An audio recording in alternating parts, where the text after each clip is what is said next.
인사하시죠. 할렐루야. 아까 손현보 목사님께서 확진자가 한 명도 안 나왔다고 얘기하시더라고요. 대단하다 생각을 했습니다. 저희는 확진자가 2번 나왔습니다. 뭐 YTN, 뭐 KBS, SBS, 뭐 온갖 방송들이 다 와가지고 막 줌까지 땡겨서 실내까지 촬영해서 막 내보내고 난리가 났었어요. 그러고 나서 한번 놀란 사람들이 이 겁을 먹을 수가 있잖아요. 또 걸리면 어떡하나. 이 교인들 직장에서 해고당하고 학원을 새로 열었는데 어려움 겪고 또 사업이 타격을 받고 이 교인들 불쌍해가지고 제가 보름 정도를 집에서 안 자고 이 교회 장의자에 누워 잤거든요. 원래는 1달, 2달 계속 장의자에서 잘 생각이었는데 저희 어머니께서 속상해하시고 빨리 집에서 자라고 그러셔서 하나님 말씀에 부모에게 순종하라고 하셔서 제가 순종해가지고 집에 가서 잠을 잤는데 거기 이제 보름 정도 됐더라고요. 그래도 예배는 생명이다. 목숨 걸고 지켜야 된다. 그래서 다시 모여서 예배를 드리는데 확진자가 또 나왔어요. 와, 이 대책이 없는 거예요. 교회 주변의 상가에 예수 비전 선교회 교인 출입금지 막 이런 게 붙지를 않나? 하여튼 별의별 일을 다 겪었어요. 그리고 나서도 또 2차례 모이지 말라는데 모였다고 즉각 금지 명령 어겼다고 교회 폐쇄 또 폐쇄 이게 4번 정도 이제 폐쇄를 제가 당했어요. 그러고 있는데 원래 폐쇄를 당하고 나면 또 예배를 드리면 안 돼요. 그러면은 현행 법상 담임 목사가 감옥에 가게 되고 아니면 교회가 영구 폐쇄를 당하게 되고 이렇게 돼요. 그 세계로 교회는 잔디밭이 있어서 잔디밭에서 예배를 드리면 되는데 저희 교회는 잔디밭도 없어요. 그 잔디밭에 나갈 수가 없어요. 그래서 야 이거는 아니다. 그러면 감옥 가고 말지. 그러면까지 거 영구 폐쇄 당하고 말지. 그래서 그냥 예배를 드려요. 공주 지역에 가서 부흥회를 인도를 하는데 경기도 의사협회 이동욱 회장님이 걱정이 되니까 저한테 전화를 하셔서 이분이 머리가 비상하시거든요. 전략이 뛰어나거든요. 이 법적인 걸 잘 알아요. 소송 같은 거 의사협회에서 많이 해봤기 때문에. 그래서 제가 감옥에 가지 않고서 예배를 계속 드릴 수 있는 방법을 첫째, 둘째, 셋째, 넷째, 다섯째, 여섯째 6가지 방법을 다 설명해 주시는데 한참 걸려요. 다 듣고 나서 제가 그냥 감옥 가겠습니다 그랬어요. 근데 이제 어떤 일이 발생했느냐, 아무리 기다려도 감옥에는 들여보내지 않을 뿐만 아니라 최근에 구청에서 확실하게 얘기했어요. 구청도 소송하고 저희도 소송하고 또 뭐 이것저것 엉켜서 또 항소하고 막 저희도 이제 소송 문제가 복잡하거든요.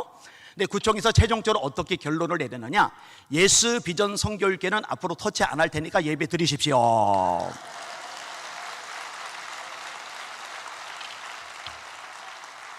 주님의 말씀이 맞는 것 같아요. 살고자 하면은 죽고 죽고자 하면은 살고, 죽을 생각했는데 살 길이 열려들더라고요. 그리고 감사하게 뭐 지금 이제 격주로 경찰들하고 공무원들이 오는데 이제 얼굴이 익어가지고 저를 보면은 담임 목사인 줄 알고 할렐루야 하고 인사를 해요. 그런데 이제 골치 아픈 게 있어요. 엘리베이터에서 이번 주간에 만났는데 저를 보더니 목사님 이제 다 정리가 됐으니까 교회 쪽에서 구청장 소송 건 거 그거 좀 취하해 주세요. 그래서 다음 주부터는 제가 공무원들 있는 근처로 안 갈 생각입니다. 왜냐? 취하는 안 할 거예요. 왜 안 할 거냐? 이게 한번 처벌을 제대로 받아서 어떤 법적인 근거 판례를 남겨야 다음번에 또다시 이런 짓을 저지르지 못하도록 쐐기를 막을 수가 있기 때문입니다. 자, 이 정도 얘기하고 한 부인이 주기도문을 외우는데 자꾸 걸려요.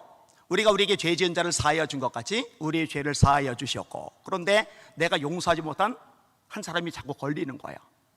주기도문만 하려고 그러면 그 사람이 걸려가지고 예배를 중단해요. 기도를 중단해요. 그 사람을 찾아가요. 그리고 내가 미안합니다. 내 잘못입니다. 내가 당신을 용서하지 못했습니다. 이 둘 사이의 극적인 화해가 이루어져요. 이 화해가 시발이 되어서 일어났던 운동이 뭐냐? 웨일즈의 대부흥운동입니다. 하나님께서 그 회개를 쓰신 거예요. 우리나라 장로님이 있다가 목사님이 되신 분이 있잖아요.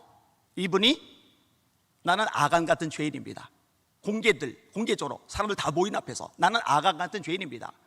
내 친구가 세상을 떠나면서 그 재산 관리를 나에게 부탁을 했는데 그 부인 몰래 내가 돈을 가로챘습니다. 나 때문에 부흥이 일어나지 않습니다. 울며 불며 회개를 내요.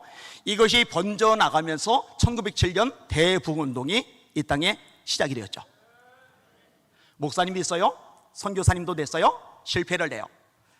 목사님인데 선교사님인데 문제가 있어요. 누가 묻는 거예요? 피터 벨러라는 사람이 예수가 당신의 구주인 거 믿습니까? 대답을 해요. 그가 세상의 구주인 것은 알겠는데 내 구주인 건 모르겠습니다. 1738년 5월 24일 날 올더스게이트 거리를 지나가다가 누군가 마틴 루터의 로마서 주석 서문 읽는 것을 들어요. 그리고 그리스도만을 의지했다라고 일기에 기록을 합니다. 진짜 예수님을 만난 거예요. 예수님을 만난 다음에 교회를 들여다보니까 교회 안에 구원받지 못한 사람, 거듭나지 못한 사람이 너무 많아요. 예수님이 말씀하셨죠. 사람이 거듭나지 않으면 하나님 나라 볼 수 없느니라. 3장 3절 요한복음. 사람이 물과 성령으로 거듭나지 않으면 하나님 나라에 들어갈 수 없느니라. 요한복음 3장 5절. 그래서 전한 게 뭐냐? 회개하라예요. 예수님이 첫 번째 메시지죠. 때가 찼고 하나님의 나라가 가까이 왔으니 회개하고 복음을 믿어라. 세례 요한의 메시지죠. 그러므로 회개에 합당한 열매를 맺고 속으로 아브라함의 자손이라고 생각하지 말라. 하나님이 능히 이 돌돌로도 아브라함의 자손이 되게 하시리라. 도끼가 이미 나무 뿌리에 놓였으니 좋은 열매를 맺지 않는 나무마다 찍혀 불에 던져지리라. 이분이 회개 메시지를 전하면서 교회에서 쫓겨나는 거예요. 강단에서 설교 고난을 안 주는 거예요. 어떤 교회도 좋아질 않아요. 돌 맞아요. 머리끄댕이 잡고 끌려다녀요. 조롱을 당해요. 비방을 당해요. 언론이 공격을 해요.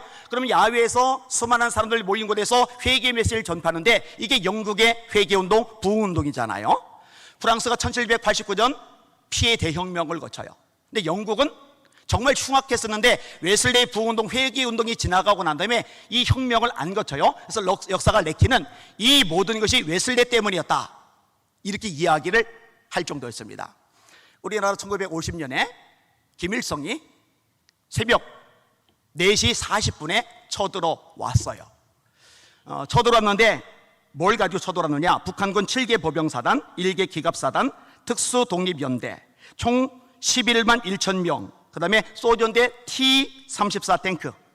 근데 우리나라는 비상경제령 해제, 군인들이 휴가 가는 거예요. 외박을 나가는 거예요. 늘어져 있는 거예요. 절반 이상이 전방에서 사라져 버렸어요.